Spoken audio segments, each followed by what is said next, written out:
প্ৰয়াত আমাৰ ধনমণি ডেকাৰ যিটো মৃত্যু হ'ল বাঘৰ আক্ৰমণত, গতিকে সঁচাকৈ এটা মৰ্মান্তিক ঘটনা। কাৰণ ইমান দিন তেওঁ এজন ভাল দক্ষ কৰ্মী হিচাপে বন সুৰক্ষাত লাগি আছিল আৰু বিশেষকৈ আমাৰ ৱাইল্ড লাইফৰ ক্ষেত্ৰত।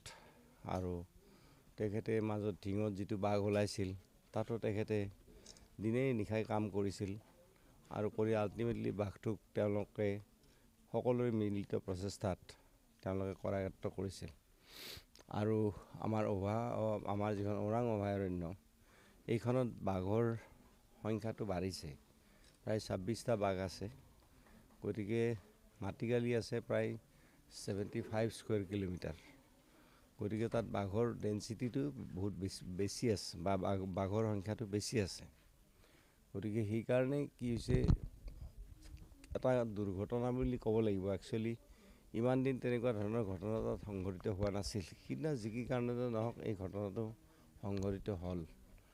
গতিকে আৰু সংঘটিত হৈ আমাৰ এজন ভাল বন সুৰক্ষাৰ ক্ষেত্ৰত, জীৱ জন্তু সুৰক্ষাৰ ক্ষেত্ৰত, ৱাইল্ড লাইফ সুৰক্ষাৰ ক্ষেত্ৰত আমাৰ ভাল কৰ্মী এগৰাকীক আমি হেৰুৱালোঁ। আৰু তেওঁৰ পত্নী আৰু তেখেতৰ পিতৃ মাতৃৰ লগত আমি কথা পাতিলোঁ আৰু তেখেতসকলে কৈছে যে পাৰিলে এটা সংস্থান তেখেতসকলৰ ঘৰত দিব লাগে। গতিকে মই তেখেতৰ পত্নীক কৈছোঁ যে তেখেতে এখন দৰখাস্ত দিয়ক আৰু আমাৰ বিধায়ক আমাৰ পৰমানন্দ ৰাজবংশী ডাঙৰীয়াৰ হাততে দিব কৈছোঁ। তেখেতে মোক দিব। দিয়াৰ পিছত মই এইটো আমাৰ মাননীয় মুখ্যমন্ত্ৰীৰ লগত মই কথা পাতিম আৰু কথা পাতি কি কৰিব পৰা যায় আগন্তুক দিনত আপোনালোকে গম পাব কথাটো। আৰ্থিক সাহায্যৰ ক্ষেত্ৰত আমাৰ বন বিভাগৰ পৰা যিটো দিয়া যায়, ইনষ্টেণ্টলি আমি আৰ্থিক সাহায্য দিছোঁ, যিটো বন বিভাগৰ নৰ্মছ।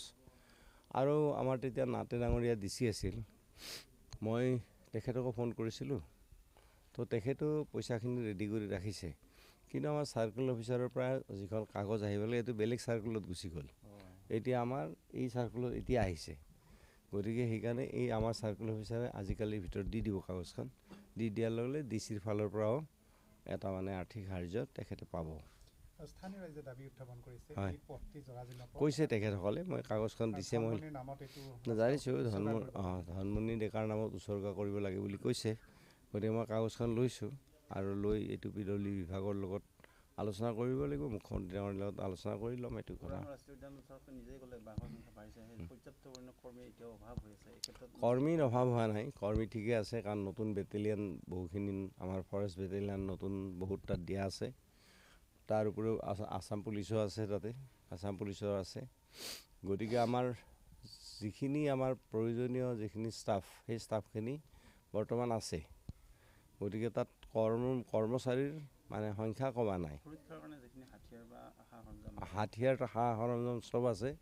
কাৰণ নতুন বেটেলিয়ানবিলাকক আমি এইবাৰ পুলিচৰ দ্বাৰা ট্ৰেইনিং কৰাইছোঁ আৰু নতুন বেটেলিয়ানবিলাকক চবকে AK-47 দিয়া আছে। গতিকে অত্যাধুনিক তেওঁলোকক অস্ত্ৰ দিয়া আছে আৰু তেওঁলোকে ভালকৈ কাম কৰি আছে।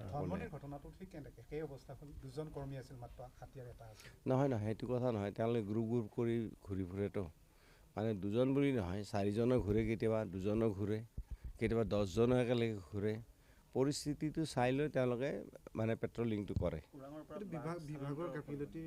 বিভাগৰ গাফিলতি নহয়, কাৰণ তাতে যিকেইটা আমাৰ কৰ্মচাৰী আছে, তো তেওঁলোকে কেম্পৰ পৰা কি কৰে, তেওঁলোকে নিজে ডিউটি ভগাই লয় যে আমি 4জন এইফালে যাম, 4জন এইফালে যাম, 2জন আমি এইফালে যাম। কাৰণ তেওঁলোকৰ লগতো হাতিয়াৰ থাকেই। গতিকে এইটো বিভাগৰ গাফিলতি নহয় আৰু বিভাগে এইটো ডিউটিটো বিভাগে তাতে দিয়া নাই। সেই কেম্পত তেওঁলোকৰ এজন ইনচাৰ্জ থাকে, সেই কেম্পৰ পৰা তেওঁলোকে ডিউটিটো ভগাই লয়। এতিয়াই মই নকওঁ, কিন্তু একচুৱেলি বাঘ তাতে এতিয়া বাঢ়িছে, 26টা বাঘ এতিয়া হৈছে বৰ্তমান। আৰু ঢিঙত যিটো বাঘ ধৰা ওলাইছিল, এই বাঘটো আমাৰ ওৰাঙৰ পৰাই গৈছিল। গতিকে এতিয়া কথাটো হ'ল কি, স্থানান্তৰিত কৰাৰ কথাটো আজিয়ে মই নকওঁ, কিন্তু সেই কথাটো এটা বিবেচনাধীন হৈ আছে।